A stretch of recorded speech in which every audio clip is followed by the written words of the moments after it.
welcome to Cars and Comrades, hopefully your favorite communist car podcast. I'm just fucking with you. We're, as far as I know, the only communist car podcast, so you're stuck with us. Anyway, thanks for listening. We got a whole crew here today. Everybody's goes by he, him, but we got Brandon, Hi. Bryant, Zach, hello, and me. How's everybody doing? Doing well. Hey, pretty good. I'm good. It's been a while since you've introed us, and the way you introed us tells me that at one point in your life you listened to a lot of morning talk show radio. I don't think that's true. No? Okay. You would have done well. If you were just lots more racist, you would have thrived in that world. That's probably true. I am a little too not racist. Yeah, you have to be super racist for that shit. Yeah. But anyway, we're going to be talking about some shitbox car stories today, which we did originally. We told some stories about that way back, so we're kind of bringing that back. We've all. What was that? Like 3 years ago, I think. Oh God, it's been a while. Yeah, we've all owned multiple shitboxes, so it's time to tell some stories. And yeah, it's a rich mind.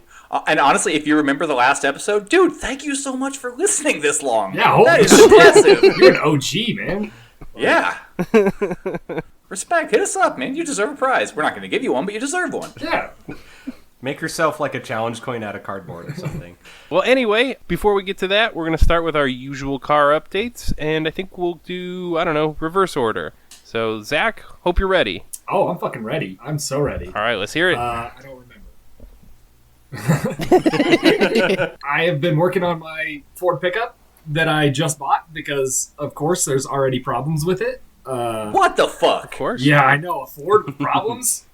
Who would have guessed? I'm not surprised, but I was still hoping for better for you. It's not been too big of a deal so far. I was having battery issues, and I thought I had a bad battery because I took it to the parts store and had them test my batteries. Diesel trucks have 2 batteries. I don't know if you knew that, but I didn't. So, yeah, there's 2 to fail.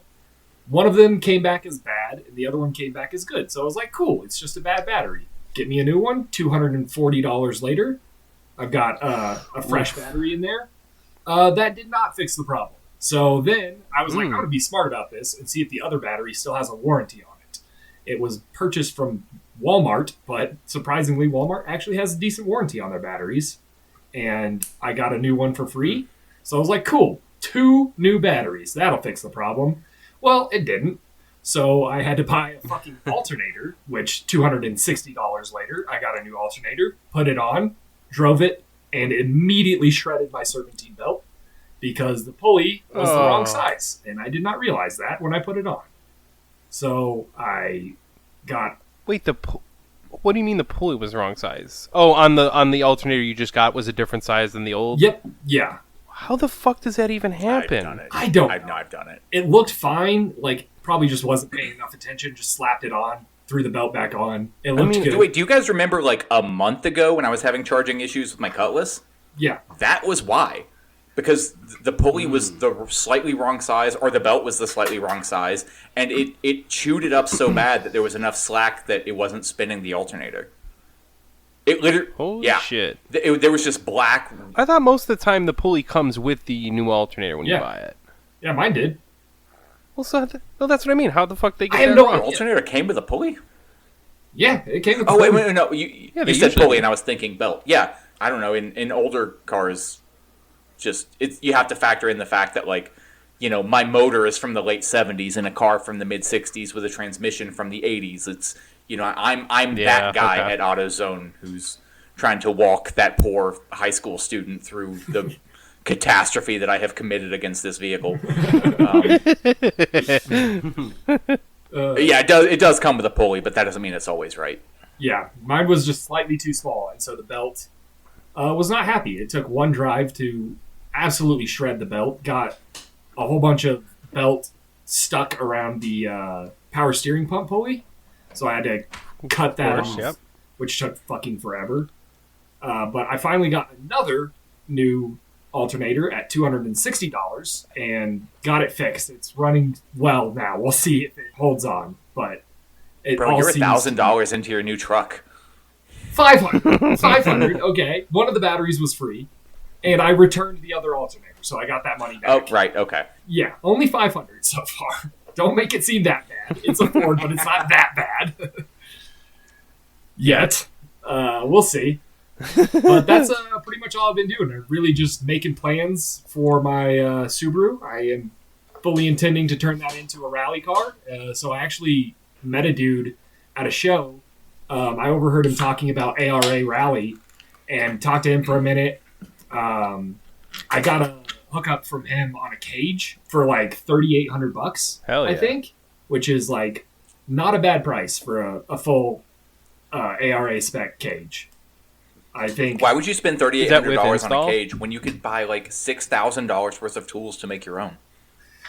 I don't trust my welding skills enough. Like, I have the tools to make a cage right now, other than like a bender. I would need to buy a bender. Dude, but even the cheap ones are expensive. Oh, I know. I said that joking, but like, I shop around for every time I get a little money saved up, I shop around for tubing benders again, and somehow they're even more expensive than the last time I looked. Well, everything is. I mean, it's all just going up continuously. But I don't trust my welding enough to put my life in my hands like that. Like, I can make shit stick together, but I don't know. If I roll over, I don't want to be the reason I died in that way, you know? If I kill myself racing, I want to not have my own shitty welding to blame. You just would rather it was just your shitty driving to blame instead. Exactly, yes. I want my shitty driving to be to blame. Dude, when I Okay. come to Colorado, I'm giving you a crash course. Oh, please do. I would be eternally grateful. I'll buy you all the wild turkey you can drink. That's I wouldn't make that deal. That's an expensive Oh, deal. I'm prepared to drop that kind of money. I know it's a lot. for listeners who are not aware, we are planning our first get together with all four of the cars and comrades in one place at one time, and Zach is going to try and make this a nightmare for everyone. I won't remember it, but everyone else will kick me off the show. No, you know, we'll see what welder you got, and I'll do what I can. I haven't even touched a welder in 4 or 5 months. It's like riding a bike. Yeah, I've got a Harbor Freight MiG 220. It's nothing special, but it's worked for what I needed it so far to do. I'm actually not even great at MIG. I can do MIG all right, but I'm better at TIG. Yeah, I don't have cash for a TIG setup, so Anyone listening, I've got a one. Eastwood has good TIG units for cheap. relative. Yep. Okay. That is a relative thing. They're still like $600. Well, I guess it has been a few years since I bought mine. The one that I bought was like $300. Oh, really? Yeah, it's Maybe I'm it's DC only. looking at the wrong thing. It's like their smallest TIG unit, but I mean, I have my complaints about it. But for what I paid for it, would recommend 100%. Yeah, most of what I'm seeing is in the 600 to 1200 range. You know, I I don't know if there's a cheaper option, but dude, it's funny. Like anyone over like 24 is already into the old man phase of I remember back when things cost half this much, like 6 months ago. yeah, right. So yeah, I bought my welder, and I remember it was like I bought it used, but I bought almost the exact same one that I was about to pull the trigger on buying new. I just happened to find somebody who was selling a similar model. But yeah, I think even the new one was $300 to $350, and I got it for like $250, but it came with like the welding cart and a gas tank and some like extra stuff. So I got a good deal on it. But like, Holy shit, yeah. well, I mean, I bought it when it was Yeah. still under warranty too. The guy had a shop. He bought a TIG, didn't really know how he was going to feel about it, so he got a cheap one, and then got good at it and used it a lot. So he got rid of that one to upgrade. It was a friend of a friend. It worked out very serendipitously. But yes, I do forget that in the last 3 years, everything has fucking doubled in price. Yeah, the cheapest one on Eastwood's website right now is $500, and it's actually a multi-process, not even a TIG specific unit. Oh, wow. So, yeah. God, I'm never going to own a tubing bender. Yeah, no, just give up on that dream right now. Honestly. I really detoured you on all of this. Please continue. Oh, no worries. What is this Well, show known Zach- for other than tangents? Fair enough. I was gonna say, Zach. Also, I know a few other like local lemons racers that could build a cage. Probably, Yeah, I could ask around if you're interested in that. absolutely I am. I would definitely love Okay. to see what their prices were. And, I mean, if they're running them in lemons, that's good enough for me. Oh God. Yeah. So like, So do you want like a full like cage that's rated for like competition in some series or something? Yeah, or what? yeah, ARA spec. So I forget Okay. what ARA stands for, American Rally Association, I want to say. But Okay. I want to be able to pass tech in an ARA rally. I'm probably going to start on like hill climbs because they have a lower barrier of entry, but you do still need a full cage. And if I'm going to put a cage in there, I want to be able to grow into it and be able to do ARA once I get a few hill climb races under my belt and have a little more experience doing Yeah. dirt road shit. Are you in the Colorado Lemons Facebook group? I'm not. Okay, I'll add you Hell yeah. or invite you or something. Yeah, please do. That would be fucking awesome. Yeah, by the way, American Rally Association is ARA. I just looked at it. But yeah, that's been going well. I've got I think I've already mentioned it, I've got my rally suspension setup purchased for it. I've got a lot of other parts to build my motor and make a little more power, which I probably don't need, but still gonna do it because it's fun and I want to make more power. I'm a big advocate of Yeah. not racing So- competitively, just doing it because it's a professional, safe environment to do a thing you enjoy. Yeah, absolutely. And I don't have any big aspirations of becoming a professional driver or anything like that. You know, I don't think I'm going to be competitive, but, you know, I want to go out there and do it and have a good time. And, you know, I want to do it safely, I guess. So I'm going to. Well, you have to. cage. They don't let you not do it safely. Exactly. So. They say no if you try to do it unsafely. They're like, nah, get the fuck out of here. You can't do that. So, yeah, I'm doing that. And might as well ask on air, Bryant, you have any interest in being a co-driver?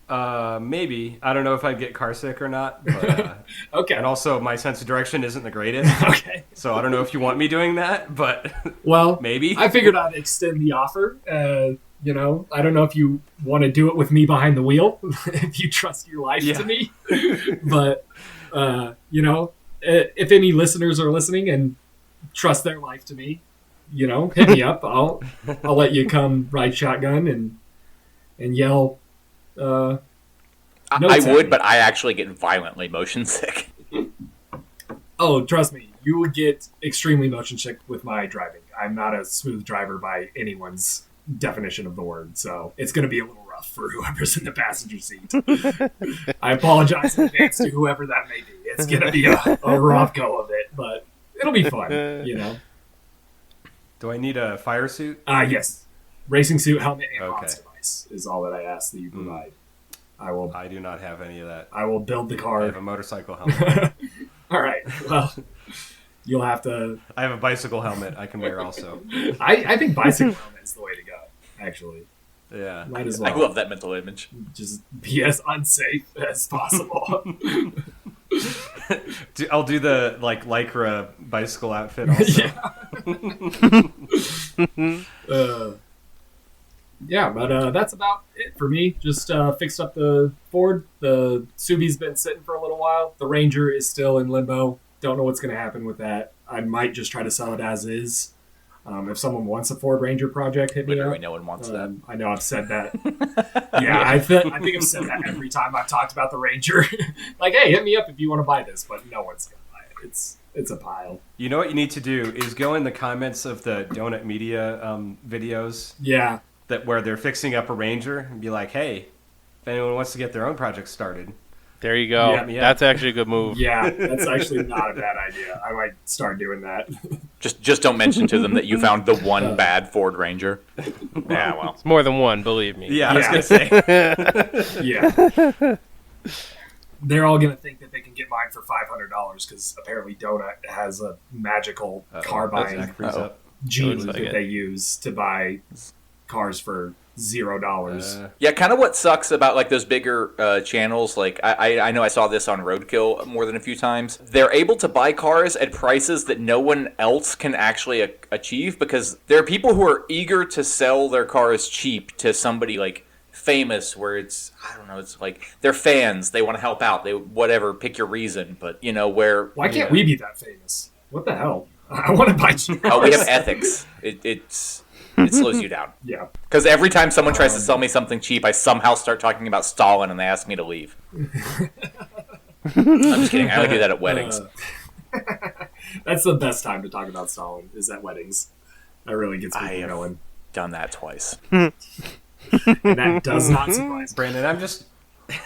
Brandon, I'm just imagining you at a wedding with your battle vest and a bow tie. You're really not far off base. Like, Okay. I have a very loose interpretation of formal, but no, there was definitely one wedding where I like talked to the groom, who was one of my closest friends for years, and I was just like, dude, you got to tell your friend to like chill out, or I'm just gonna go on like some Soviet Union rant for the next 2 hours. And he's like, I love it when you do that. Go to town. And I was just being a punisher, but about Stalin and the Soviet Union for hours. Best wedding ever. Yeah, that sounds fucking awesome. Sounds like it. Yeah, I think that's it for me, though. Who's next? I guess that makes it your turn, Connor.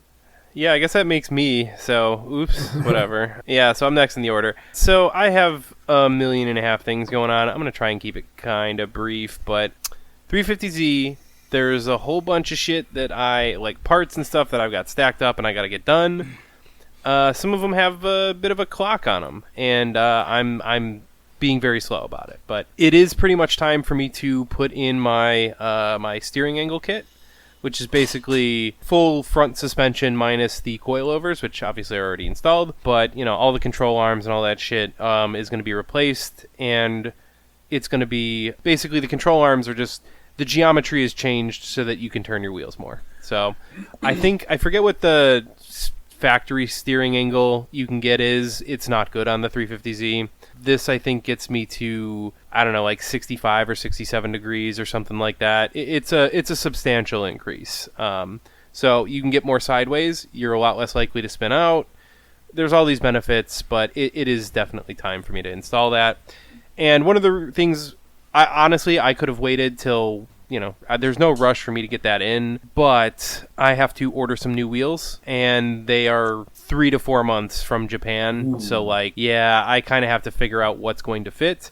Now, the angle kit manufacturer recommends a wheel size, but that wheel size kind of fucking sucks. And I'm like, hey, if I'm going to spend a bunch of money on wheels, I kind of want them to look good. So if I have to use their wheel size, I will probably get a different style of wheel that doesn't have, like, you know, the chrome lip. Because, like, you need a big enough chrome lip that it's worth it. And if you can only get, like, 1 inch of chrome lip, you just got to get, like, the fucking single, whatever, monoblock wheel, right? No lip, no extra pieces, just get the regular ass thing, because that'll look decent. But they really limit how wide the wheels you can get are and what the offset is. So I think they recommend 18 by 9 inches wide plus 10. That's like kind of a size that would leave me, as far as I'm aware, with a very small lip. I think their measurement is probably a bit conservative, but I've asked in forums and shit, and nobody's willing to go out on a limb and say you can get away with this or that. And in the forums, people who are running this kit, people haven't really experimented with it. So what I'm going to do is probably have that installed. And I think I'm going to buy my own tool, because they do make a tool for measuring wheels and wheel offsets.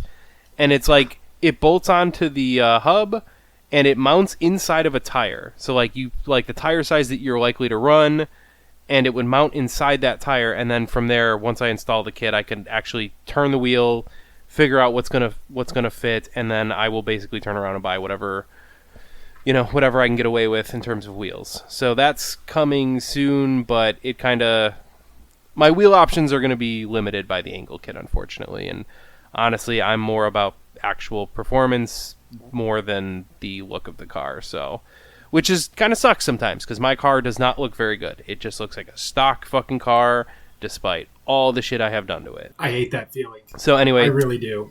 I want it to look cool. Everyone, I put so much money into performance parts and things, and then it just looks stock, and I'm like, it's not stock though. I swear. My car is the stockest looking car at the racetrack. I am the stockest looking car, and yet I'm like, I have so many upgrades, and none of them are cosmetic. I am just such a.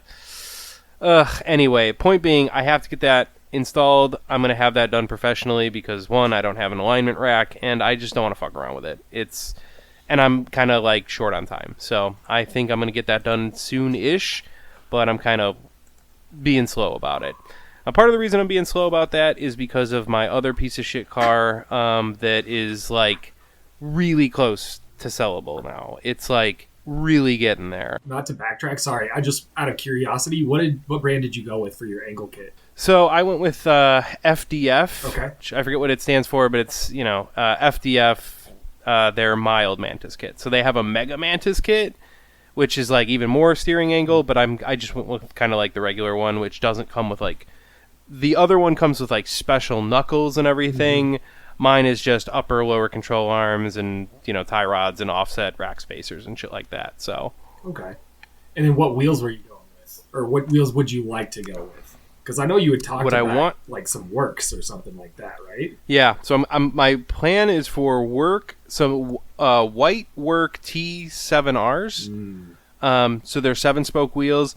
I think they look good. But they look best with like a fucking fat ass dish, which I can get in the rear. That's no problem. It's just I don't want to have like a thick dish in the rear and then have like fucking 1 inch of chrome in the front. Like that doesn't look very good. Right. Like I'd rather just have the full white wheel at that point, right? So I'd go with like work Kiwamis or whatever the fuck they are, without a lip at all is what I would go with if I can't get the size that I want. Kiwamis are a great wheel. I think so. However you say that, they're a cool looking wheel. I think that you would not be upset with that wheel. I understand, like you wanting the dish, especially on a drift car. That's kind of the look that's to the go thing. for. But that's all it is. It's either I'm gonna get the dish that I want, or I'm not gonna have any dish at all. Yeah. And it's fine either way. I just have to. I have a preference, so I have to know what size I can actually get away with. You know what I mean? Absolutely. Yeah. And, I asked the, like, place that would, like, do the install. I'm like, can you, like, test fit a couple wheels just to tell me what'll fit? And they're like, oh, we can't do that. I'm like, God damn it. Okay, fine. Because, like, they sell wheels. And I'm like, really? You can't fucking test fit? You can't help me out a little bit? Right. No? Okay.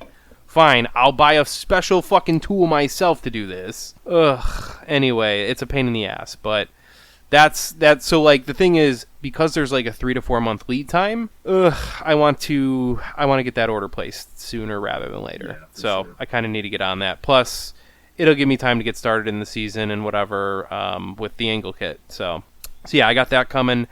The Camaro is getting close to being able to be sold. The last things remaining are replacing the stripes, and then I got a quote for like a full detail with like everything to make it look nice. So I'm gonna try and do that this week or next week. I had which I don't know if I told you guys. Oh, I did. I sent it in the group chat. Obviously, if you're listening to the show, you don't know anything about this. But I finally had my seats in the Camaro reupholstered with brand new reproduction seat covers, and they look fucking good. They're brand new white leather with the 30th anniversary logos and everything. The old seats were torn and faded and shitty, and the new ones, they look fucking sick. They look good.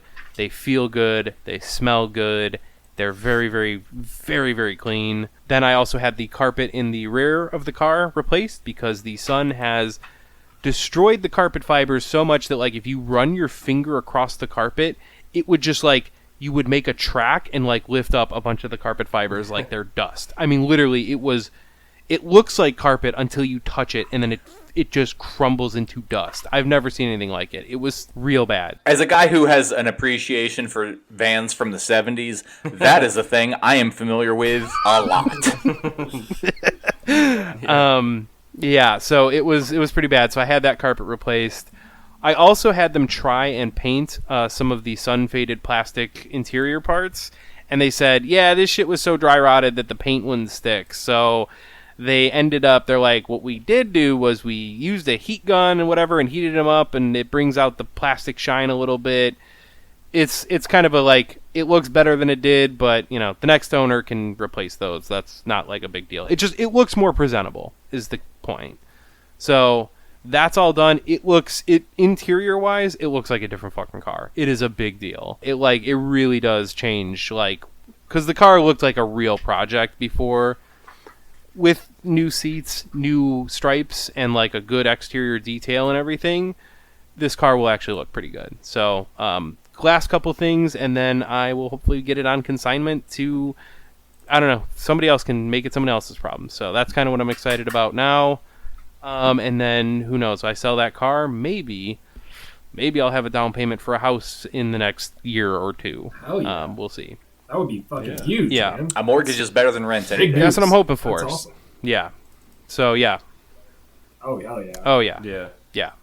So like we've been looking forward to that, but with interest rates where they are, that's the problem right now. Like we could afford a house, but it's like, but those interest rates are fucking shitty. So anyway, the bigger the down payment, the better. And for me, getting rid of that piece of shit Camaro is, one, getting rid of it, which I've wanted to do forever anyway. But two, obviously that's where all my money's locked up. So Realistically, anyway, what do you think you can get out of it? I have no fucking idea. Like the range, no bullshit, is going to be from like 12,000 to like 22,000. Somewhere in that range is where the car is. I just don't know where in that range it is. I have no idea. I'm going to wait for a professional to say, you should list it for this much, and then I'll say, cool, do that. That shit is so wild. I have seen some of my Cutlass is sort of an anomaly in that, like, all of the GM A bodies were for 66 and 67. They were all similar body styles, but it was just those 2 years. Much boxier before then, and after that they went to that more like fastback style. So it's kind of hard to find the ones of my era for sale. But when I do, like in decent condition, like with a good interior and good paint, like 20 plus. And it just blows my mind that I could own something valuable. Everything I own is like a dog shit version of something that could be valuable. But like the funhouse mirror version. Yes, but like the car specifically is the one thing that I actually want to fix up and be nice. So if I ever get there, I'm like, holy shit, this could be like a $25,000 car. Well, yeah, that's the thing, is like I have this piece of shit car that I fucking hate, but I'm like, but it could be worth something, actually. Like, some people would say it's high mileage, but like, it's at 82,000 miles. It's not that fucking high. That's not high. Dude, yeah, even for a small block, that's not crazy. Well, but the point being, like, some of these cars, like, yeah, the ones that sell for 40 grand are 20,000 miles or less. But I'm like, but 80,000 is like the budget version of that. Like, you can get a cool car that you don't know is a piece of shit for decent price. We'll see what happens, but I want someone to just tell me what it's worth, and that's what I'll sell it for. And it's close now to being able to be sellable. Like, I'm making real fucking progress on it, so I'm excited about that. And then, obviously, I have a million things to do on the Z. A lot of shit coming for that, but I do have to do that angle kit so I can figure out what wheels I can get. So that's everything. That's where I'm at. I don't even know if that was brief. I don't think it was, but sorry. Anyway, next would be Bryant. Yeah, you're next. Yeah, so I'm not so good at my ABCs, y'all. So I haven't done a whole lot. I did forget to mention last time that when I was underneath my Subaru changing the transmission oil like a month ago or two, I noticed that there's a little spot, like a little wet spot near the brake fittings on one of the calipers. So I tightened that up, and the brakes work a lot better now. Nice. Nice. Yeah, I think at the time I had been talking about how like I was bleeding the brakes and putting all new fluid in and using the special .5 fluid or whatever. Turns out I just needed to tighten up the fittings a little bit. But Love it when the fix is there. I wouldn't know the feeling. right. Love that. I love it when I step on. I love it when I step on the brakes and it actually stops the car. Yeah, that's nice. That is a good feeling. Yeah, when I was driving my Ford pickup the other day and the serpentine belt got shredded, the brake booster is ran off of the serpentine belt on that truck. So I had no brakes. So that was a little scary. But I got it home and I didn't. I assumed all brake boosters were vacuum operated. I did too. And I Yeah. learned the hard way, they are not that way. Diesels don't make vacuum Yeah, no. because they have no throttle. What do you mean they Okay, right. Never consider. I don't know anything about diesels. Hey, me neither. don't have throttle? The only reason they don't have a throttle, they use the fuel to. Excuse me? Wait, hold on. That- They're still they still have to have a certain amount of air for the fuel, right? It gets as much air as it wants. It's limited by the fuel. I'm sorry. Okay, wow, I had no idea. I am very ignorant. That's why runaway diesels are a problem, because if something happens and fuel starts leaking into the intake, there's no mechanism to stop the airflow, so they just keep going. Oh, I am way more ignorant about. The face that you're making is how I felt like 8 months ago when I am way learned more ignorant this. about diesels than I thought. I knew a few things where I was like, yeah, they don't have spark plugs, they have glow plugs, and they use like compression to work. Yeah, okay, but I thought it was the same pretty much other than that. Wow, fucking had no idea. Incredible. That's how a Jake brake works. It actually does limit the amount of air allowed into it. Oh, crazy. Yeah. I thought that's something to do with the valves. Again, I don't know a lot about diesels, so I could be 100% wrong. My understanding was that diesels always were just, from their inception, were allowed as much air as they wanted, and then you meter the fuel. And somebody was like, well, what if we install a mechanism to limit the airflow? And that was the Jake brake. Yeah. Well, I know there's an exhaust brake, which is like a butterfly valve in the exhaust. And there's Maybe that's it. I don't know. And there's a compression brake, which does something with the valves to like open up the valves so that like it uses the compression of the engine to brake it more. But I don't know how that works exactly. So it's just like dumping fuel out of the exhaust, basically? No. It's when you're idle, when you take your foot off the gas, so there's no fuel going to the engine, but you want to slow down with engine braking. There's a way that you do that on a truck. I know this because I used to live right next to the bottom of a hill on I-70, and I would hear them all night. But that's Speaking of another story, I'm just going to throw it out there because we're a socialist car podcast. The diesel engine was invented by a socialist. Oh. Hell yeah. Just thought I would mention that. We will probably do an episode on that at some point. But yeah, diesel engine, invented by a socialist. And just because we're talking about Jake brakes next to the highway and relevant to how I became a socialist, communist, Jake brakes are so hard to sleep through when you're sleeping under a bridge. Yeah. Another fun diesel fact, Vin Diesel, not a socialist. Good to know.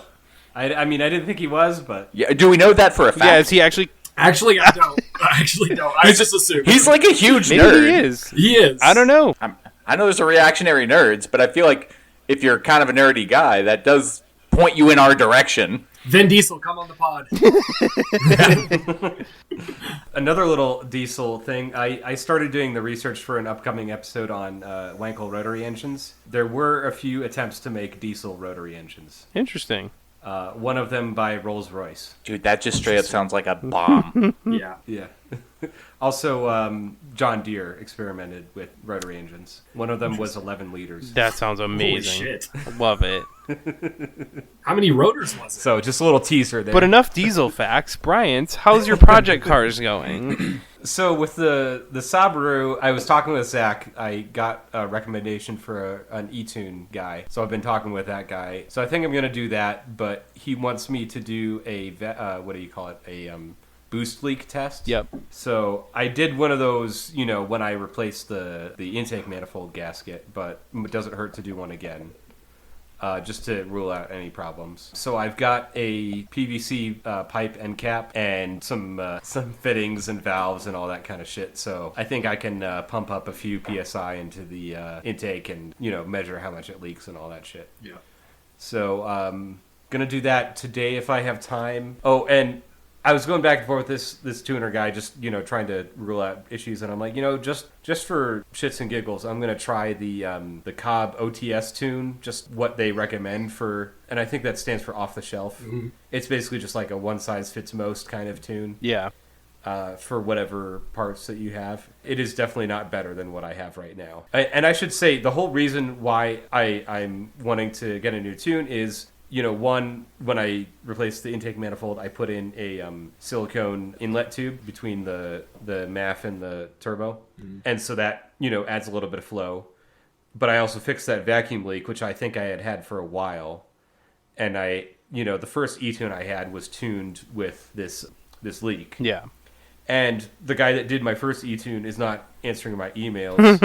And I think I checked his Facebook, and he says he's booked solid through the middle of this year. Ouch. So I guess, I don't know, he's just in demand or busy or what. So he can't finish the heavily discounted tune that I had before.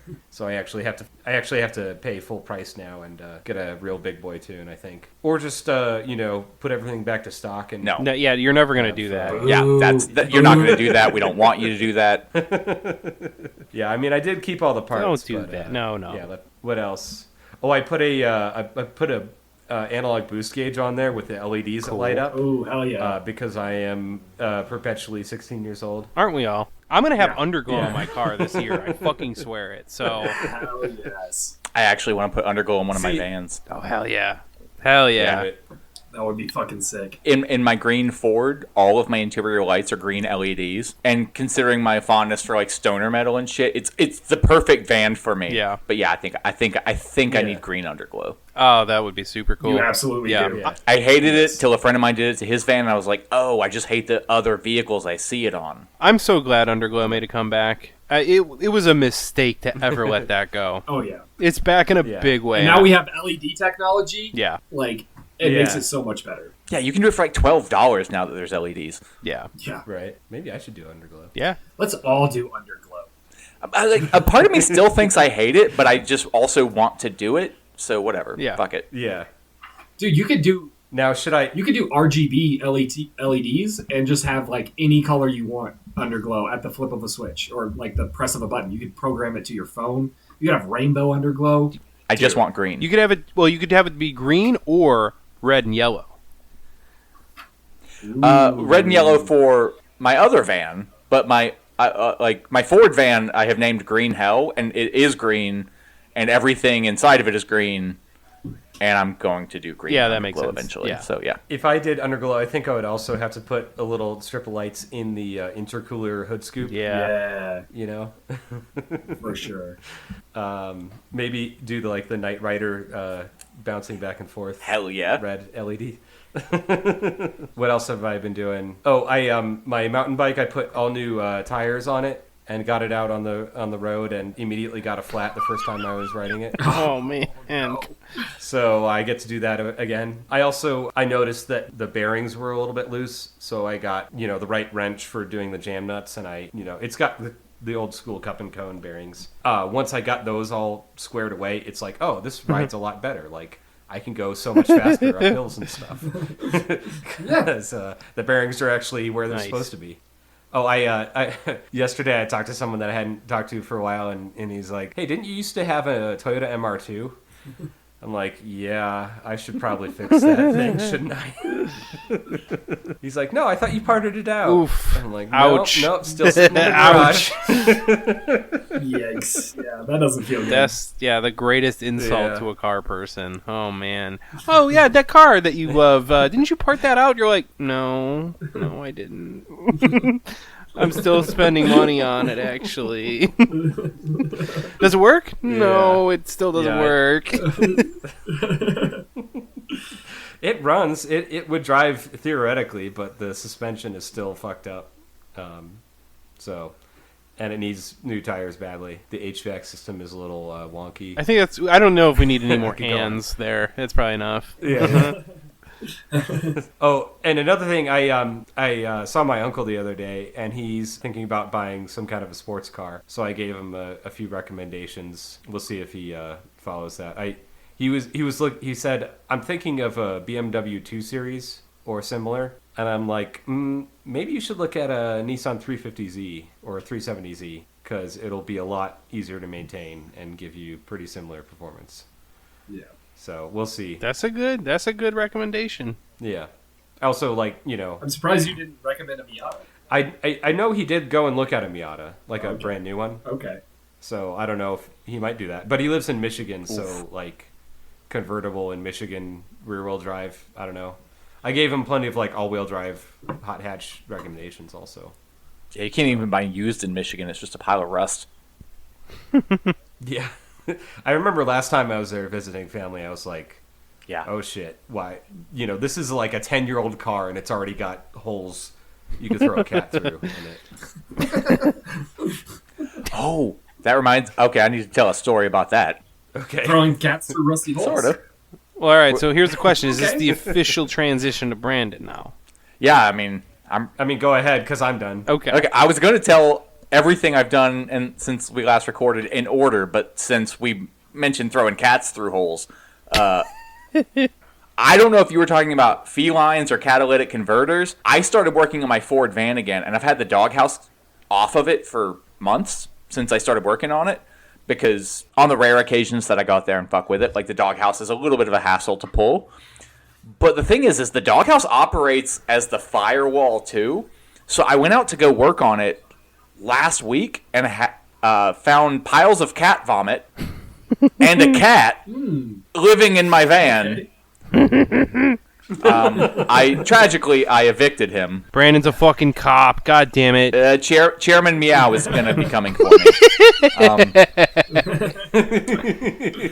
You're a van landlord. A van lord. The most fucked up part of the whole thing was that, like, after I got done working on it, I put the doghouse back on, so, like, this cat cannot continue to throw up in my van. I found two little spots. I'm being melodramatic. He just threw up on this custom-made rug that a friend of mine made and I bought. Did the rug really tie it together? The rug is pretty sick, but like a few days later, I was working on the Cutlass, and I keep a lot of tools in the back of the van. That's what fucking vans are good for.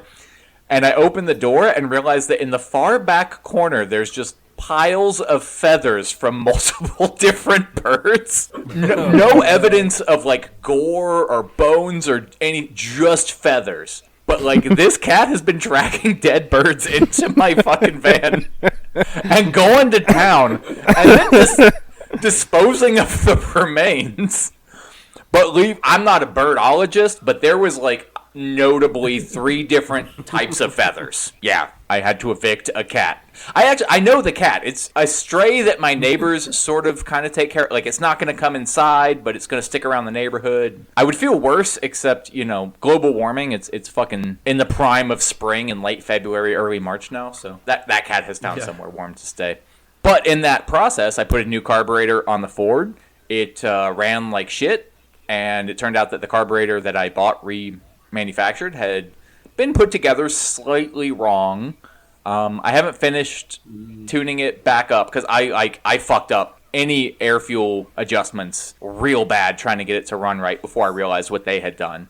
That being said, I have used it for parts runs now. Like I went to the local construction spot to like pick up some stuff. It idles rough, but like honestly, above 5 miles an hour, it runs great now. It's just the idle that's fucked up. So I can comfortably say, especially after I fixed the problem that I found yesterday, my Ford van is back on the road. It feels great because there's been a couple of projects that I've had to like pass on picking things up for because I didn't have a way to get them home. I specifically got the van running because I was like, all right, I can't keep not buying like construction supplies or like we have a construction salvage place near my work, and it's great. Sometimes you'll find like a whole set of kitchen cabinets for $300. Oh hell yeah! And I found a set that would work perfectly in my kitchen, but I had no way to get them home. They didn't fit in the back seat of my Cutlass. Got the van running, and well, hold on. Could you not make multiple trips, or are they just like there's no even component like could fit? Honestly, it's so close. For the most part, I could have made multiple trips.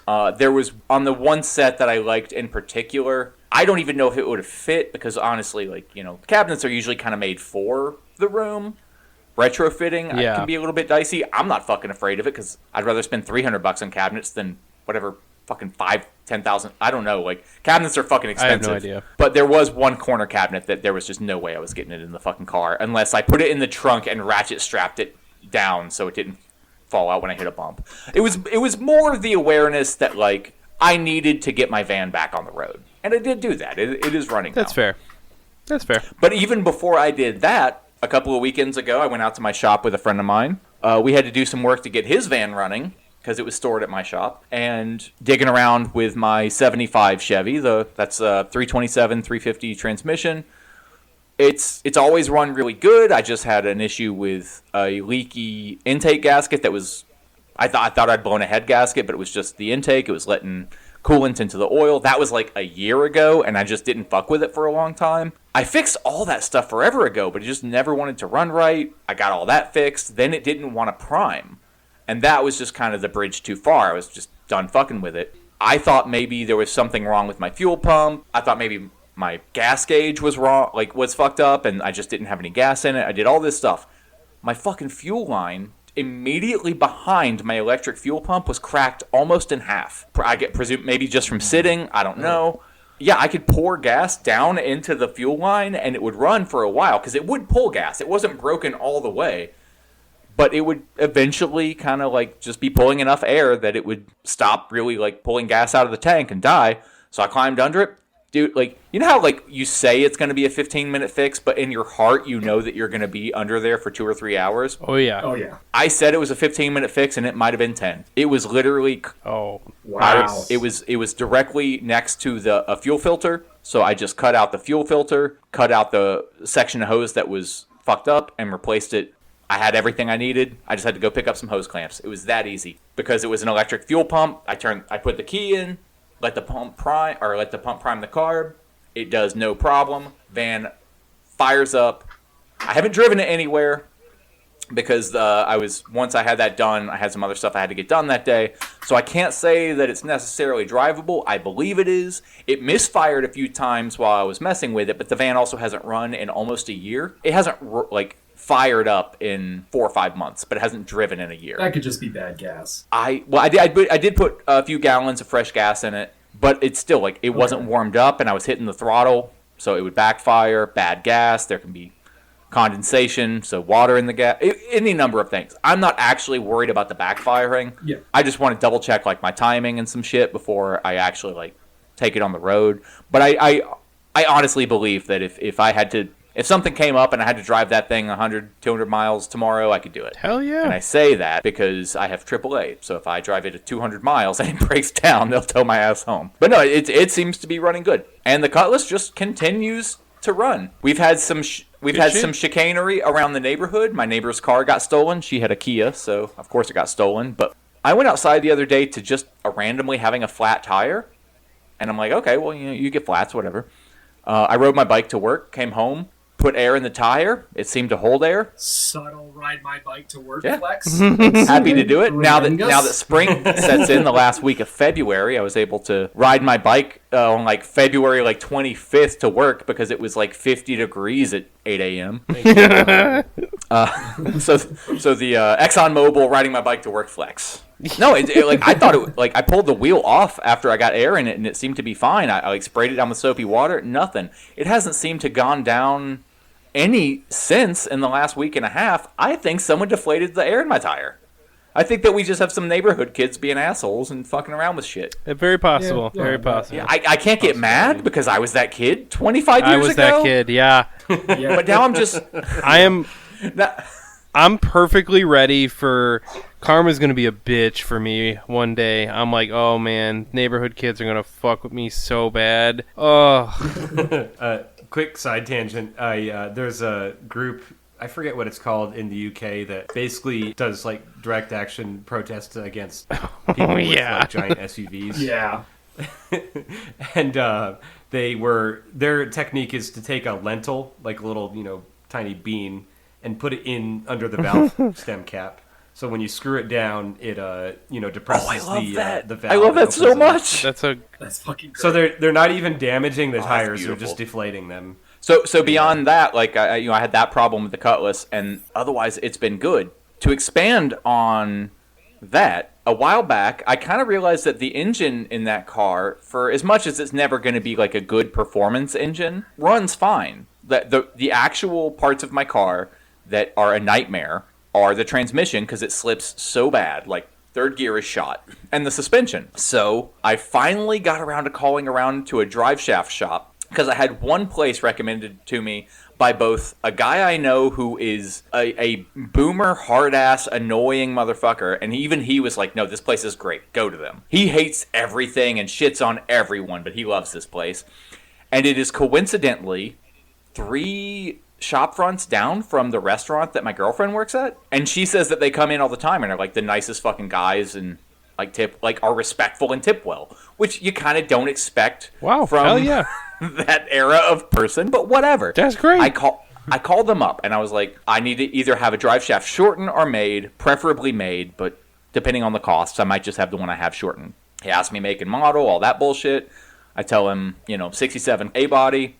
He asked me a couple of specific questions. I asked him a couple of questions, and he says, all right, well, a new drive shaft, U-joint to U-joint will be $275. And I'm like, I'm sorry, wow. what? Wow. Yeah, that's I'm like, are you crazy. serious? And he's like, I didn't say, are you serious? I was like, dude, I'm not going to argue at all. That is the last drive shaft I bought was 8 years ago, and it was $400. My best friend just had to have a new drive shaft made the year before last, and it was $400.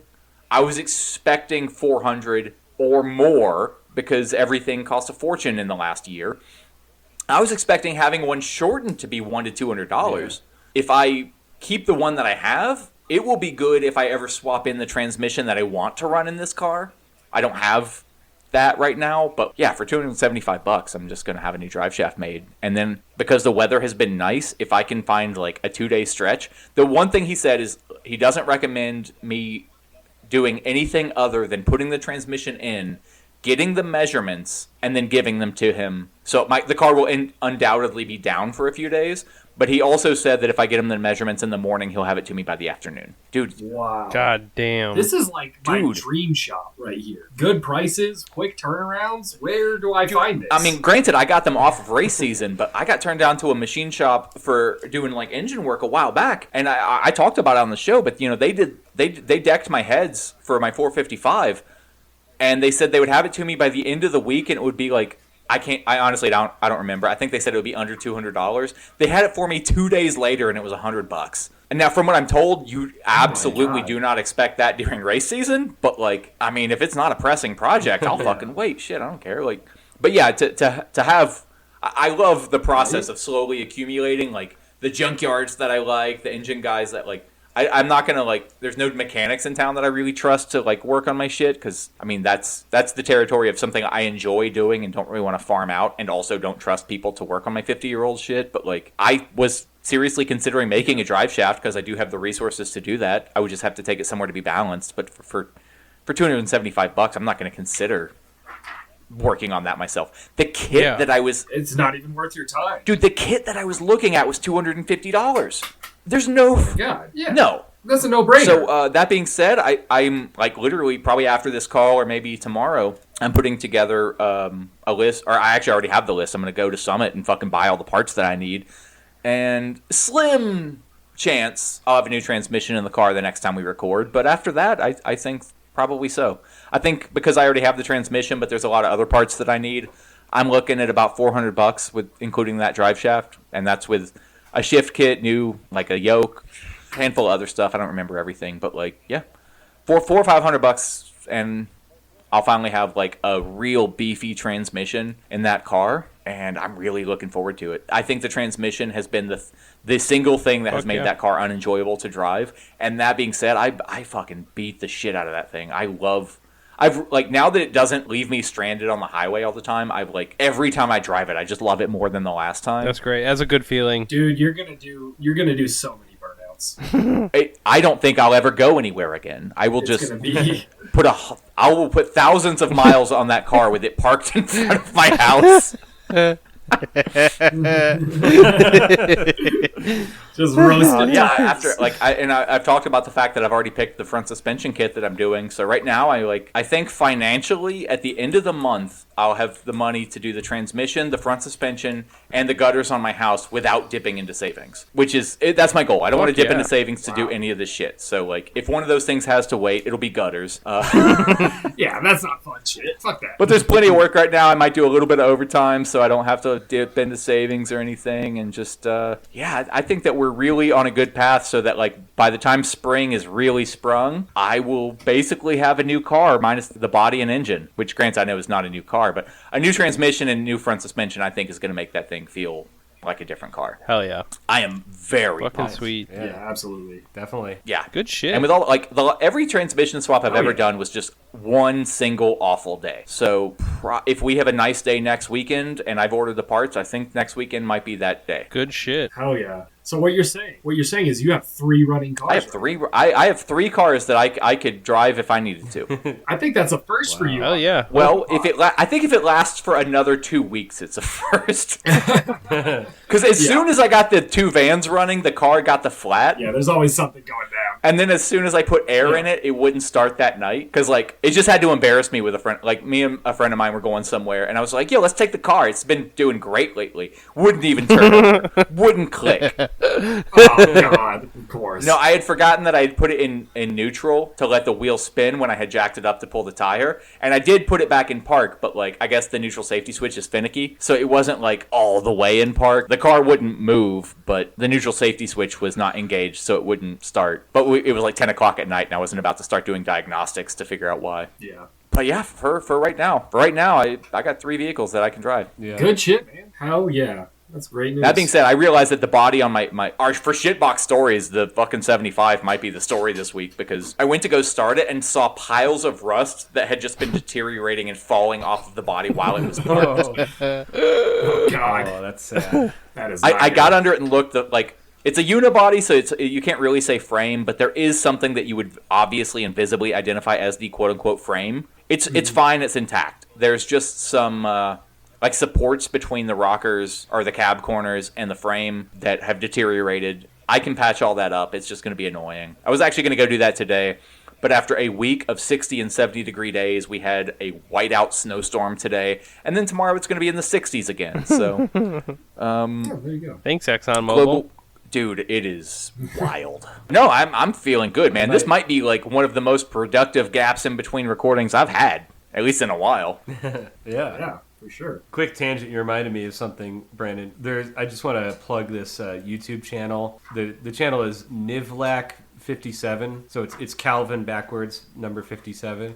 It's this guy, Calvin Nelson, who is the premier tuner of GM 4200 straight six engines. And the reason it reminded me is because a lot of his videos, he does tests by doing drag launches in his driveway. Hell yeah. So, what is the 2500 straight six? What 4200. So it's a 4.2 liter straight six that was most commonly found in the Chevy Trailblazer SUV. I'm not familiar with it. But it's an all aluminum dual cam straight six that can be very easily tuned to make like 600 horsepower. Oh yeah. Wait, why have I never heard of this motor? Yeah, this is cool as shit. I know someone that's putting one, or has one already put in a like 42 Plymouth or 41 Plymouth or whatever it is, but I don't think that project is finished yet. But yeah, they're good motors if you can't get a Barra from Australia or a 2JZ or whatever, RB26, you can get this rather large GM engine and put some boost in it and have some fun. It is, I did look it up. It's almost a foot larger in every direction than a small block Chevy. Oh my God. So it is a large engine. Jesus Christ. Yeah, well, 4.2 liters in a straight six is not going to be small. Yeah. That's a and lot twin of cams. Dude, the straight six in my Ford is 300 cubic inches. I don't know conversions. 4 point. What is that? It's a 4.9 or 5.0. Like. Oh yeah, of course, because the 302 is a 5. Yeah, and I don't think that No, I don't think that those 3 cubic inches actually like take you from 4.9 to 5.0. I think it's just the nomenclature that they've chosen. Yeah. Right. Yeah, they rounded up a little. Rounded one up and one down. Yeah, I mean my straight six isn't that big like dimensionally, but it's a 4.9 liter.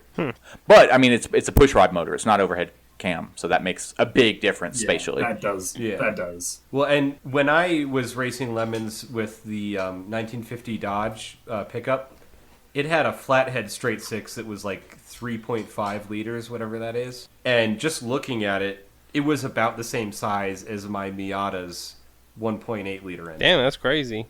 Twin cam. Wow. Yeah.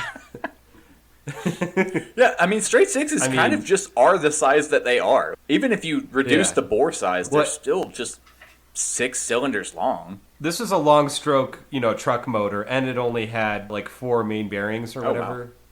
Or what is it? Five main bearings? Whatever. It had, fewer than a modern engine would have. So it is a shorter engine, and it's, shorter in length and then shorter in height because it doesn't have. It's a flathead. It doesn't have any valves in the.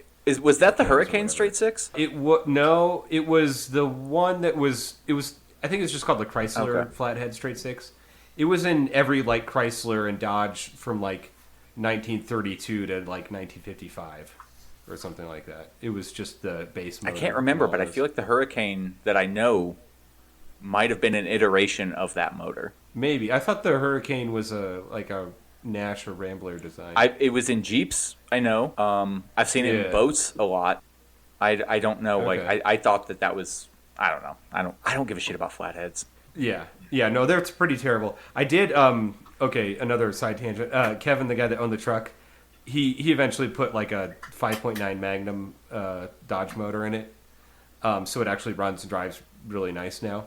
But what I was telling him is he should have done an opposed piston engine, where you take a second flathead straight six and turn it upside down with the pistons meeting in the middle. And because it's a side valve engine, you could do that. You just have to have like a very long chain connecting the flywheels together. That seems crazy. I don't.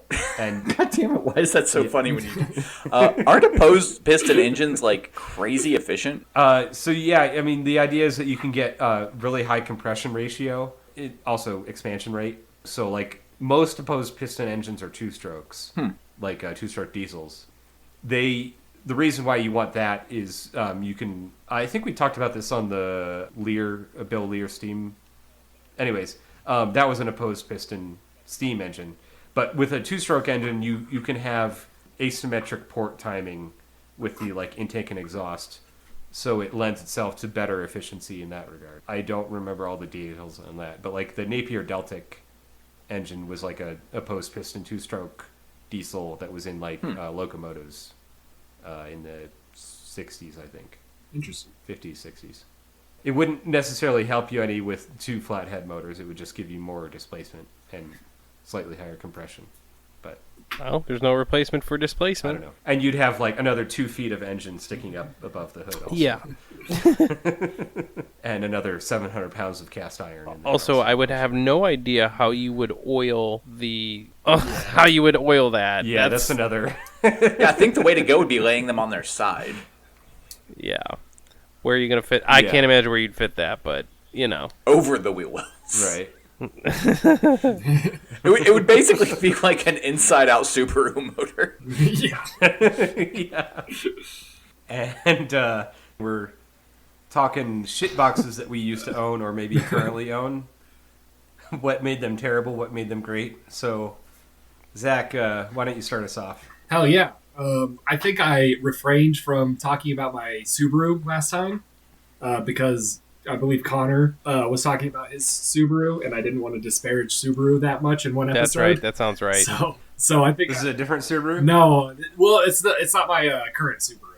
This is the Okay, that's what I meant. yeah. Sorry, it's not my current Subaru. My first Subaru, which was a 1999 Legacy Outback Limited, which was I can picture it now. very what's the word I'm looking for? Lovingly nicknamed the Doobaroo because we used to hotbox the shit out of it.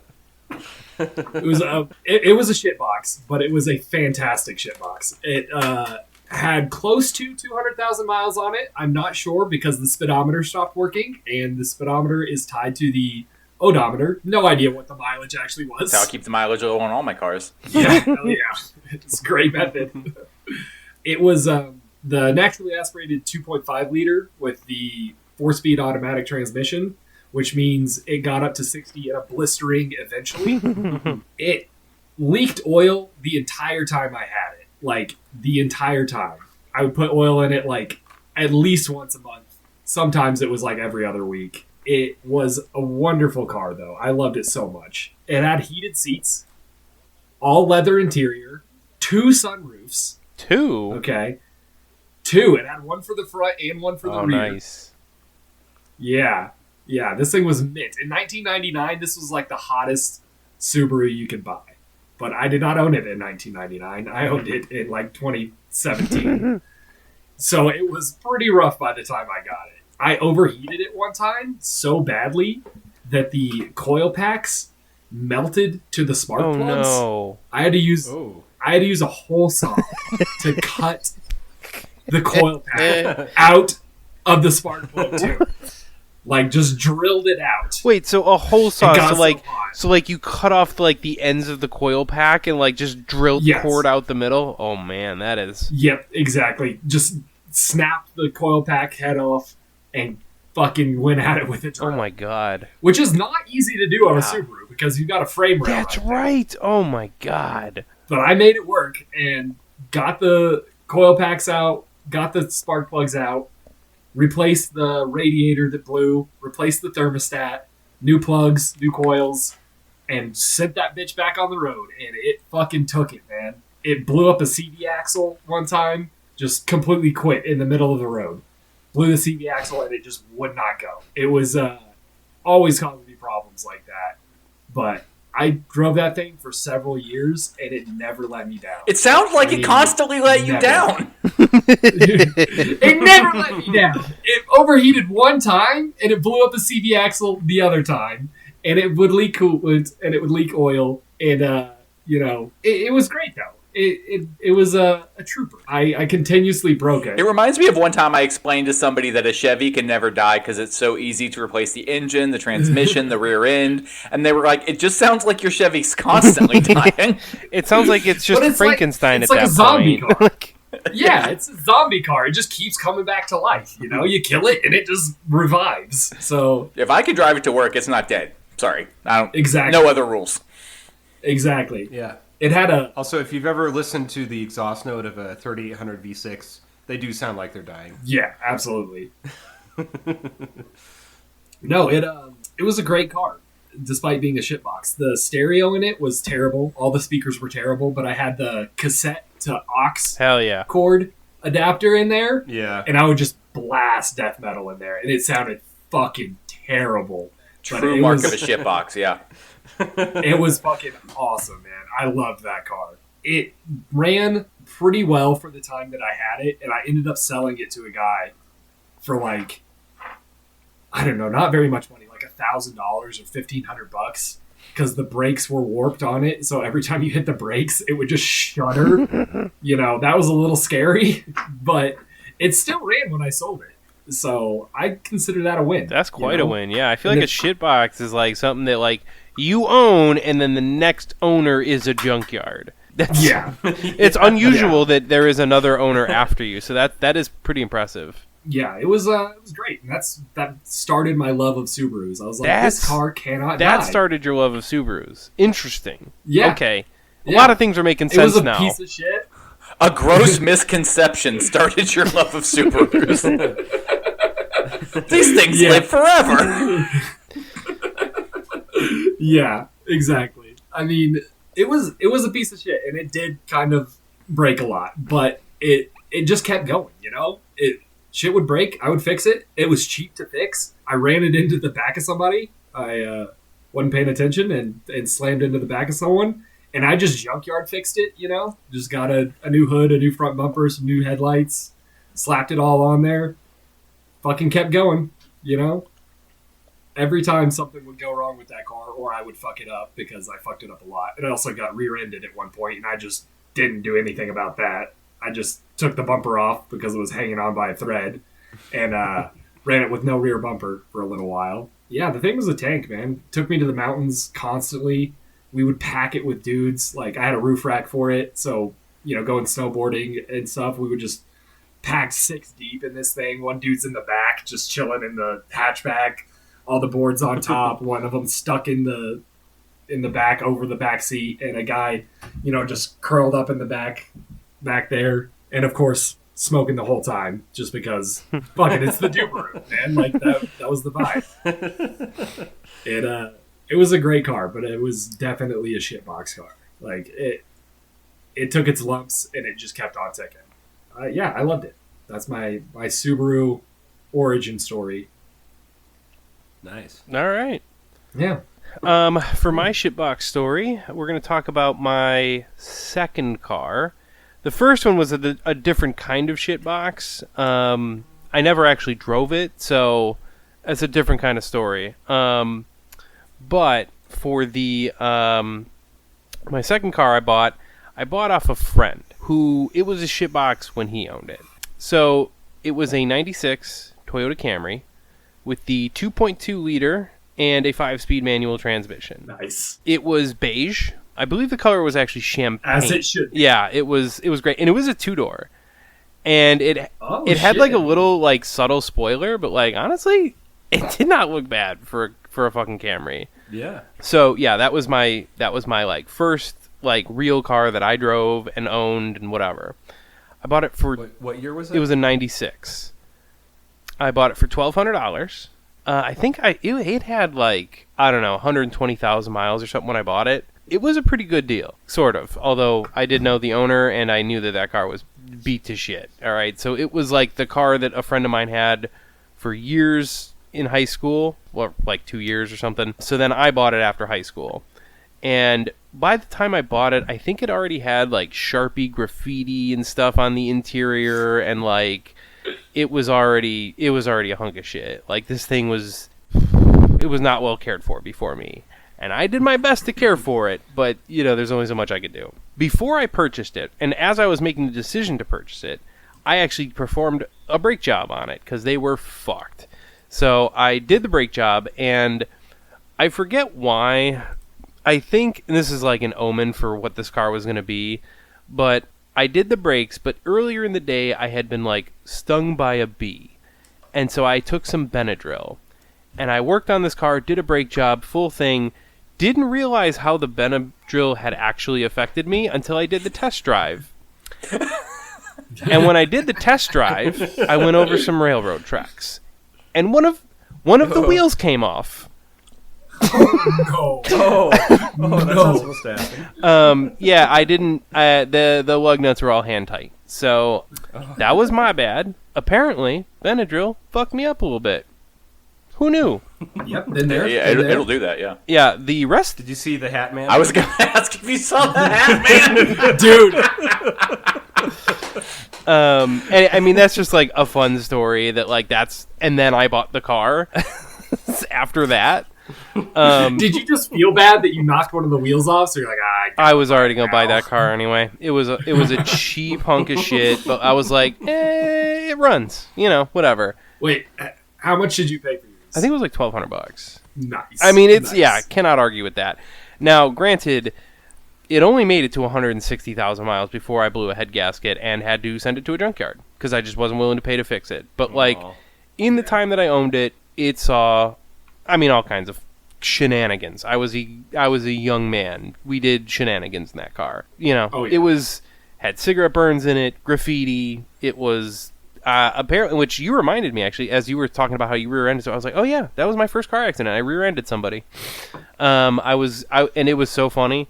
I was going like 30 miles per hour on a 30 mile per hour street or something. Maybe I was going 35. I don't remember. I wasn't like going crazy, but it was raining out, and someone started to brake to make a turn. There was a car between us. They darted out because they weren't prepared for it, and then I saw the car, and I was like, oh, that's okay. I'll step on the brakes. Every wheel locked up on that car, and I just sailed right into them. It was like not even... I was like, oh, every wheel, no resistance, right into the back of them. So I didn't fix anything on my car. It dented a bunch of shit, ruined the hood, all that stuff. I think it like busted the hood enough that... I'm trying to remember. I don't remember at what point there were bungee cords that held the hood down and duct tape, but that was how it ended its life, is the hood just did not work anymore. I can't remember if it was the car accident or the fact that when I did an oil change, I sort of closed the hood, but not all the way, and then I was going very fast on my test drive when the car was running real nice, and the hood came up onto the windshield, and I'm going like, I'm on a curvy road with some friends in the car, and I think I was going like 60 or 70 miles an hour, and the hood came up and fucking smacked the windshield, and I had to like look underneath the hood as I'm driving and slow down and whatever, and then we put it down, and I think I'm pretty sure that's when, so it was already like bent and stuff, and then that happened, and I had to like the hood had to be held down by bungee cords and stuff. Or was it? Hold on. Actually, no, there was another time. So that happened. It bent the hood, fucked it up. And then there was another time where I was driving that car. I'm pretty sure from like a folk punk concert. Because I remember there's pictures of this where we're on the side of the road repairing the hood with bungee cords. Do you remember who it was? I'm very curious about that. It was Planet X Fest. Enough said. All right. Okay, yeah, and so this was the first and only time I ever saw Defiance, Ohio. I hate them. Really? I love them. They are the band that single-handedly turned me off of folk punk. Really? Oh man, Yes. I am still into. I used to be very, very deep in folk punk. More so because the community that grew up around folk punk were the nicest people, and you could always find a couch to crash on in a town you didn't know. Yeah. But yeah, I fucking hate Defiance, Ohio with every fiber of my being. That's okay. We'll have to have a conversation about that at some point because that's fun. I forget some of the other bands that played, but I'm pretty sure Taxpayers played, if I remember correctly. Oh, nice. And love Taxpayers. who else? I am played? one, but I'm not familiar with the band. I can't remember if Ramshackle Glory played or not. I think they might have, or it might have been another one of his bands. Which come on, there was a million of them. But anyway, it was a fun show. But I'm pretty sure it was back coming from that trip. The hood came up again, and there's pictures of us on the side of the road. Which the hood came up and hit the windshield, but then also came off one of the hinges, and it was a whole fucking thing. Anyway. It was a shitty old car, but it was fun. I had fun with it. It was fast. I think I raced a early '80s Trans Am once and won. Not because not because that car was fast. It's because those Trans Ams were fucking slow as dick. Yeah, I was gonna say those Trans Ams made 130 horsepower. They were bad. Yeah, so it was not that impressive. But for a 17, 18-year-old kid, I had some fun with it. So that's my shitbox story there. Yeah, that was during the era of GM when they were like, how can we have a V8 make 1/4 of a horsepower per cubic inch? Yeah. 6-to-1 compression ratio. Rev limiter at 1300 RPM. Yeah, so that's and still get 11 miles. Dude, oh my god, for real, yes. So that's all I got, but unfortunately I do have to jump off, y'all, because I gotta get moving here. Oh, that sucks, because what I was going to do today is very reminiscent of what you're doing. You inspired me. I changed course here at the last minute. Okay, oh my god. I can stay on for a couple more minutes. And I'm gonna jump off. I'm gonna go next just to accommodate Connor. Sorry, Brian. I'm cutting in line. Yeah, no, that's fine. Go for it. I don't think I'll have to listen to this episode later just to hear the Brian story. I don't know if I've ever talked about this car with you guys because in some ways it was very inconsequential to my life. But I grew up in a very sheltered house. I was never supposed to turn out the way that I have turned out. When I went to college, my parents were like, "No, you need a car that you can rely on." And so, this was 2002. They got me a 1995 Pontiac Grand Prix. My previous car had been an older model Grand Prix. It was fine. It was nothing special. I liked it. I didn't understand why I had to, quote-unquote, upgrade. It got me through 4 years of college, no problems. This was, well before my tenure as a car guy. I'm not sure I ever changed the oil in this car. It was, if it was a shitbox, if it lived up to that name, it was purely because of what I did to it. When I moved to Philly, first order of business was, I pack everything I own into this car, and then I drive to Philadelphia. And like an idiot, I do not unpack that night, and when I wake up in the morning, I am missing one window and all of my personal possessions. Oh, no. Oh, no. No, because 22-year-old me was a non-functioning crazy person, I was purely like, oh no, my guitar! And everything else, I was like, whatever, man, I'm free now. I literally left for New York later that day. I never replaced the glass that got busted out. There was evidence through, I was living in a punk house at the time. I would occasionally come out and there would be clear indications that homeless people had been sleeping in the car. And I'm just like, whatever, man, if you need a place to sleep, why not the back seat of my car? We used to go dumpster diving, and I was the only one in the house that owned a car. There was 6 or 7 people living in that house, but everybody else just had bikes, and I had a bike and a car. And I to this day, I do not know if my suspension was fucked up or if we would just get so much shit from dumpsters that with 4 people, there was a juice factory half an hour north of the city. It was kind of like Naked Juice or any of that shit. There was a couple of trips where we dumpster dived enough to fill up an entire refrigerator, Tetrised in, a mini fridge, and a case, like not even a case, but like a giant cardboard box that we put in the backyard because it was winter. So we were just like, drink those first, whatever. There was one trip from that place that we had to stop in the middle of the drive home to just throw some out into another dumpster because the suspension was bottoming out and my wheels were dragging in the wheel well. Eventually, baby little me had to get a job, so the logical choice, because I had this marvel of automotive engineering, was pizza delivery guy. And Yes. Hell yeah.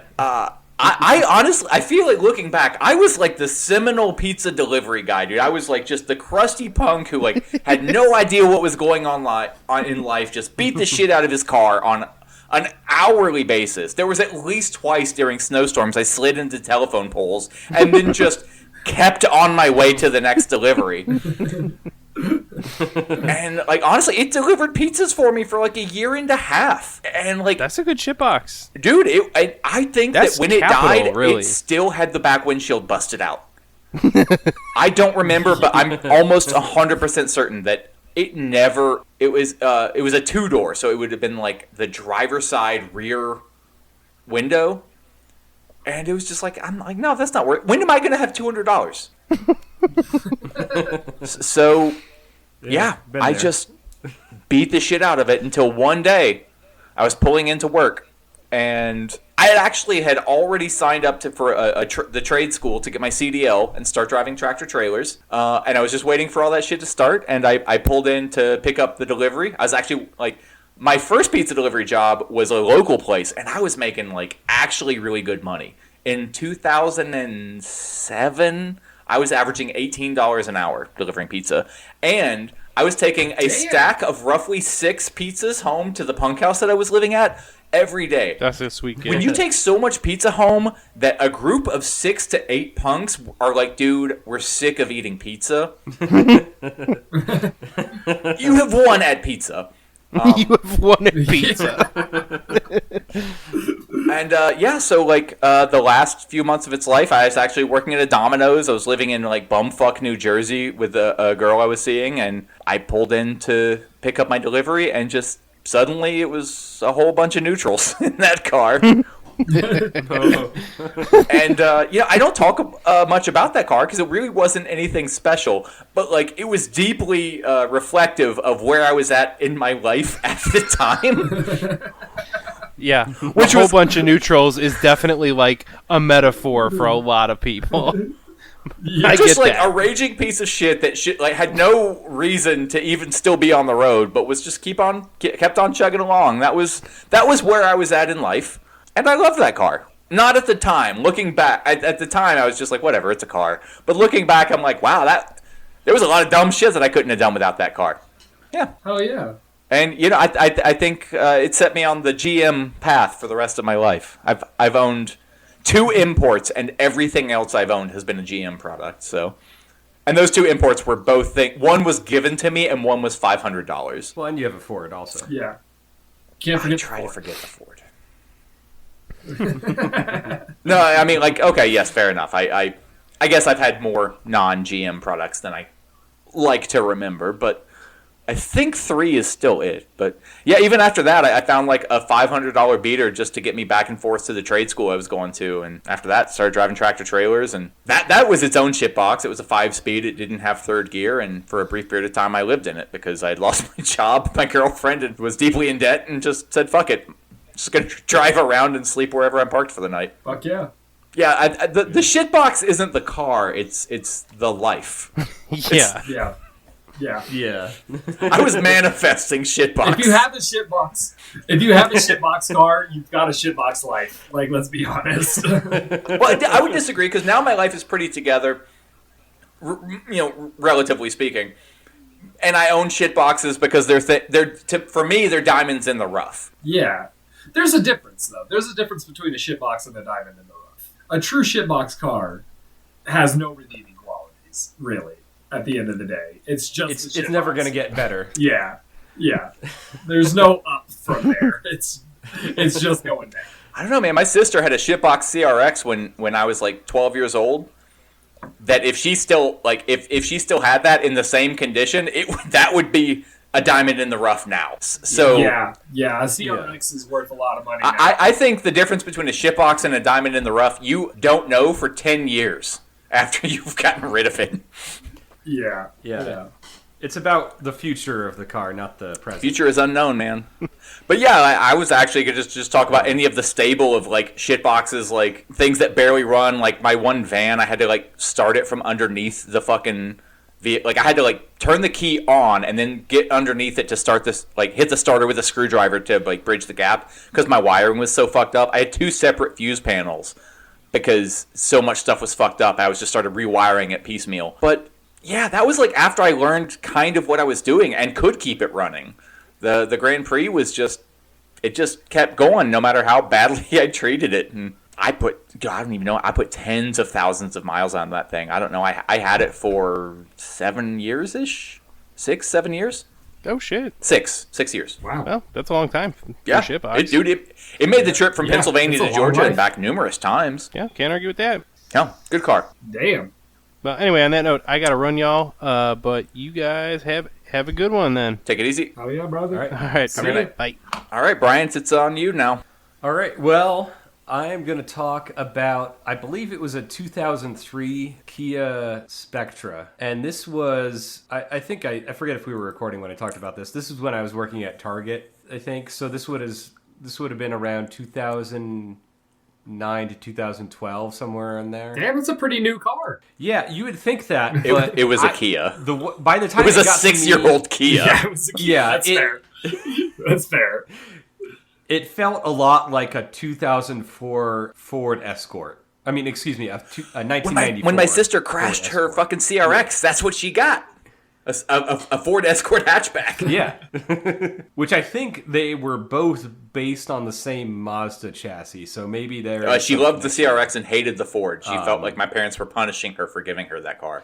And in retrospect, like at the time, I was like, they seem like kind of the same car. Looking back, the Blue Oval definitely did knock it down a few rungs, so I get that. Yeah. Yeah. I mean, the Kia and the Ford and the Mazda are all related, I think. The Honda is not. But yeah, so, yeah, it did feel like, 20-year-old car when it was, 4 or 5 For what it's worth, it probably felt like a 20-year-old car when they drove it off the fucking lot brand new. Yeah. Yeah. This was base level, steel wheels, roll down windows. What else? Oh, the dash was already cracked. Okay. Of course. That was quick. Yeah. Yeah.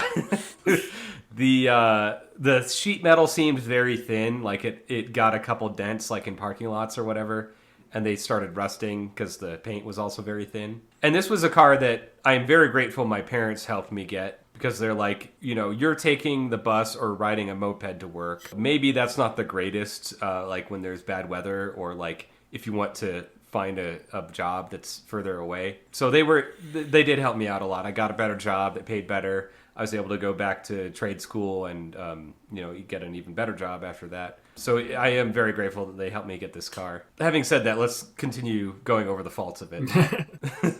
So it was a 5-speed transmission, which I have to say, the transmission was great. Like, the shifter feel was great. I think because it had a metal rod for the linkage rather than cables. So it was a very direct feel in the shifter. It did have like it felt like a 2-foot long shifter handle. Yeah. It was like a, I don't know, 1990 pickup truck in that regard.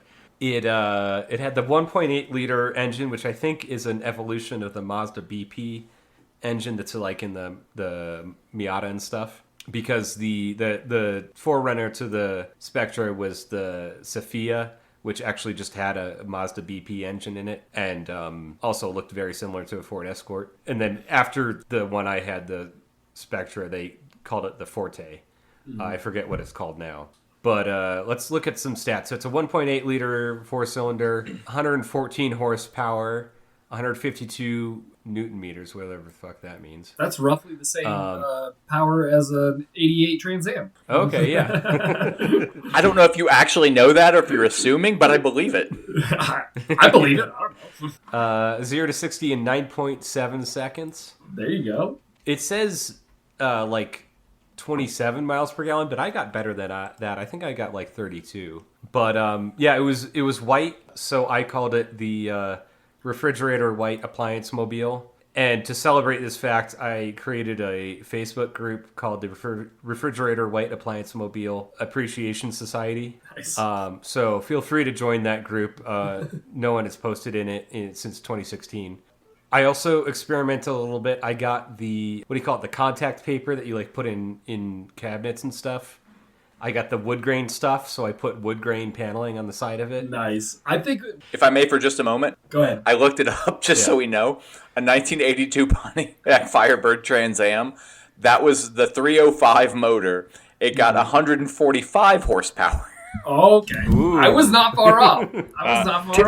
A 240 pound-feet of torque, so it was, more torquey, but at 300 cubic inches, if you don't have torque, like, what the fuck have you done to this motor? Right. Yeah. I was gonna say if we ever sell merch, we gotta sell white refrigerator appliance mobile appreciation society shirts. Yeah, sure.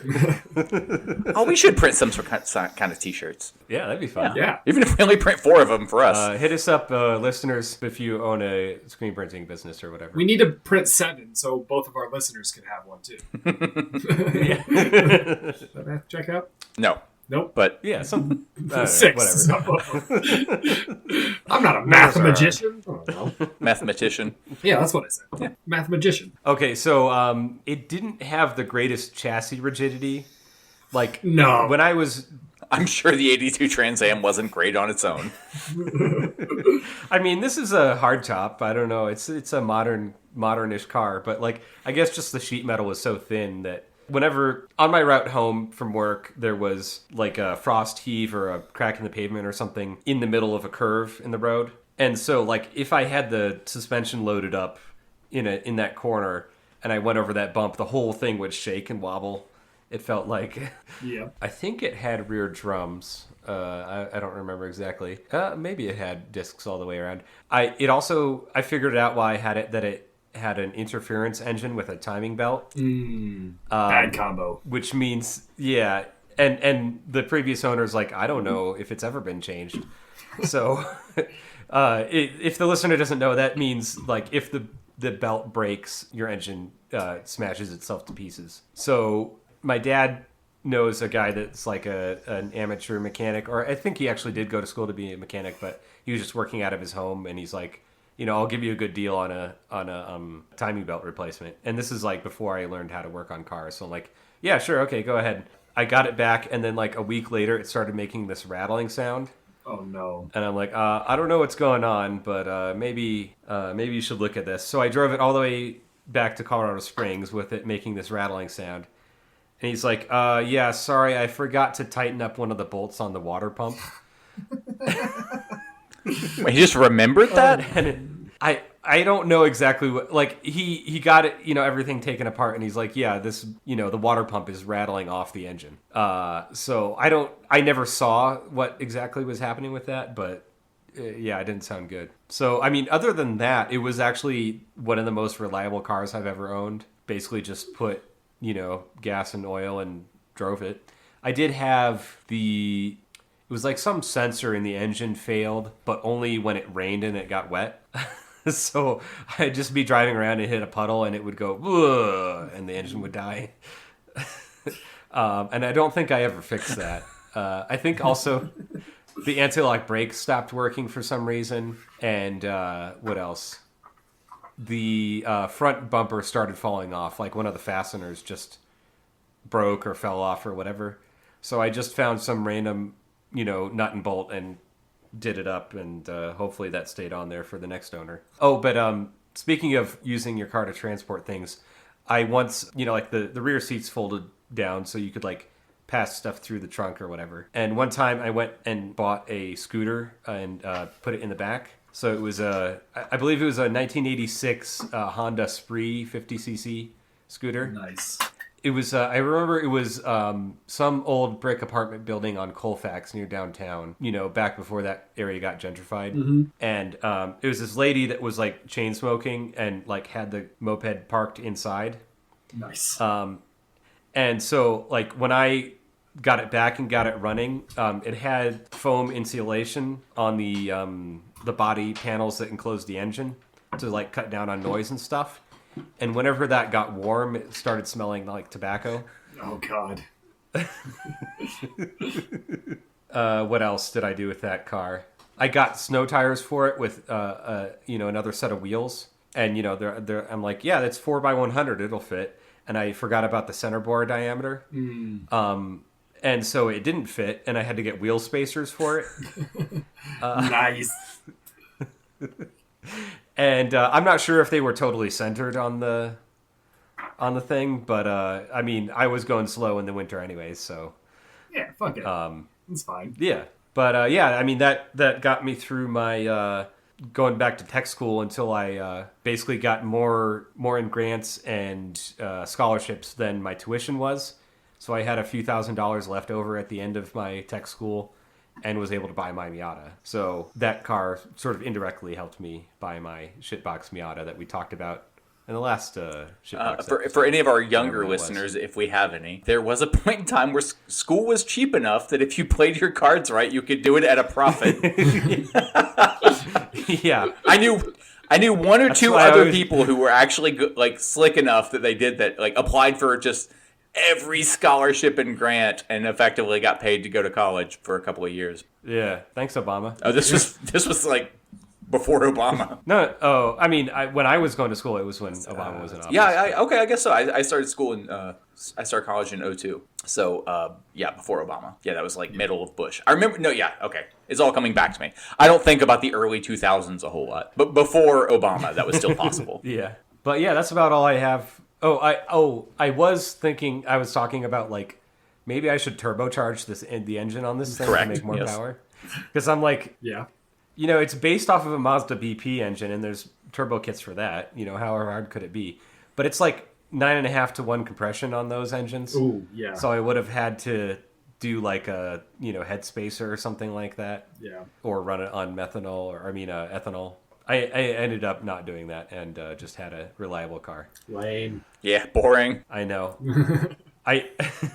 Part of me wants to like if I ever like won the lotto, go back and find a Kia Spectra and like either put a fast Mazda engine in it or Mitsubishi Evo drivetrain. Oh hell yeah! I think that would be fun. Oh yeah, ultimate sleeper. Yeah.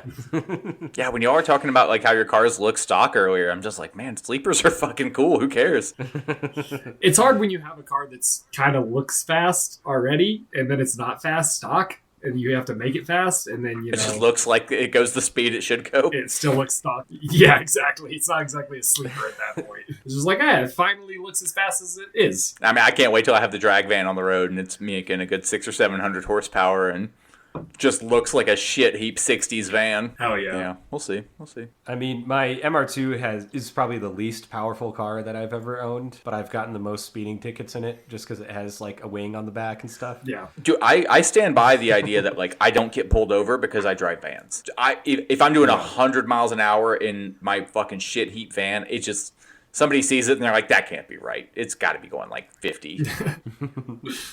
Well, cool. Any other shitbox stuff before we wrap up here? I guess I'm willing to bet that any of us could go on for hours about the shitboxes that we've been through. I think it's time to wrap her up. Yeah, I gotta get some food in me. All right. Well, I guess listeners, check out our social media. We'll put links in the description. Hit us up if you have ideas of future shows or stuff you want us to talk about. Or shitboxes of your own. Yeah, tell us about them. That's fun. If you got cool stories of shitboxes, we'll read them out on the air. Yeah, for sure. Cool. All right. Well, good night for now. All right.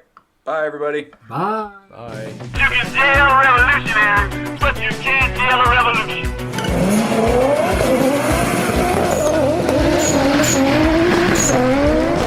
Poverty. 500,000 Americans at any given time are sleeping out under bridges and in gutters.